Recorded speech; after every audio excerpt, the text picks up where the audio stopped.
going to bring in Ben Shapiro to talk more about this. Ben, good morning. Welcome back to our program here. Here's one of the pieces in the Wall Street Journal today. The message of Canada's trucker protests. Here's the line. The lesson for the COVID-19 police is that when you've lost even Canadians, arguably the most law-abiding people on the planet, you've lost the political plot. Let's start there, Ben.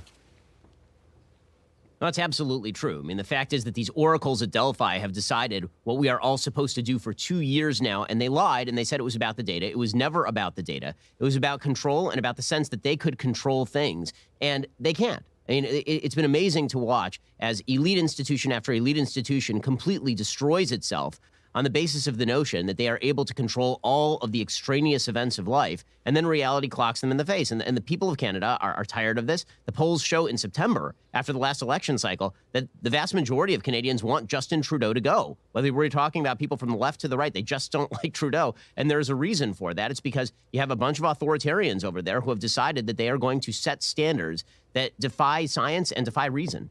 And Justin Trudeau had ample warning that this convoy was going to be coming his way because they've been planning it for a while. They've been talking about it. He could have nipped it in the bud, gone to meet with them, done something. But instead, Ben, what do you think about his basically saying that they resemble Nazis and Confederate soldiers?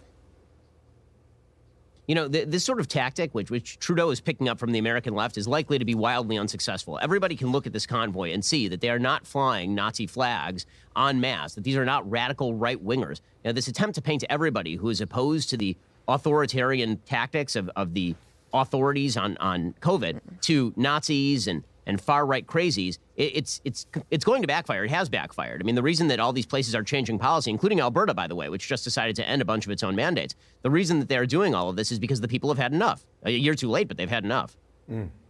Ben, Stacey Abrams, another picture popped up yesterday afternoon. She went on CNN last night and apologized. There's more than one picture. All right, here's the one that popped up yesterday. Her spokesperson said Stacey trusts science and supports masking in schools as it's the current CDC recommendation. She wore a mask to the event and removed it at the podium so she could be heard by students watching remotely and for photos, but only with folks who were masked.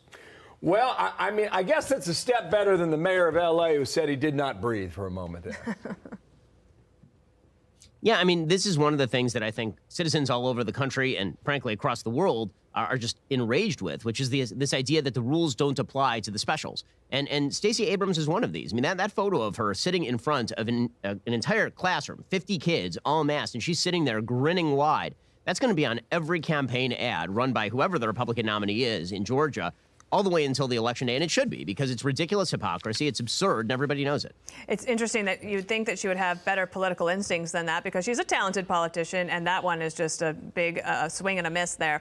Wanted to also ask you about the fact that these governors are moving much faster than President Biden. I think the polling data must have been quite something to make them want to get ahead of him on this. But again, I just want to get your take on the politics of it as President Biden watches a lot of his friends and supporters decide to move on without him.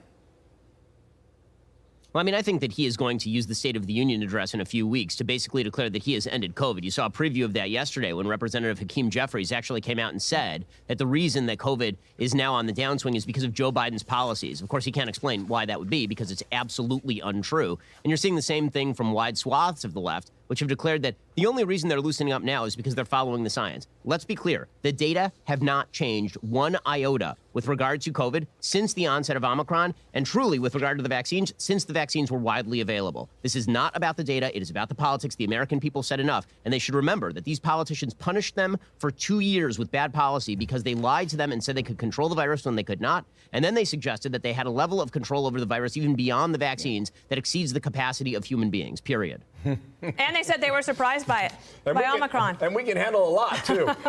Ben, thank you. Nice to see you. Ben, come back, okay? And we'll have more time. And excited about your movie that's coming out, Shut In, this weekend, free on YouTube. I know that you have a brand new venture, and congratulations on that. We look forward to it. Thank you, Ben.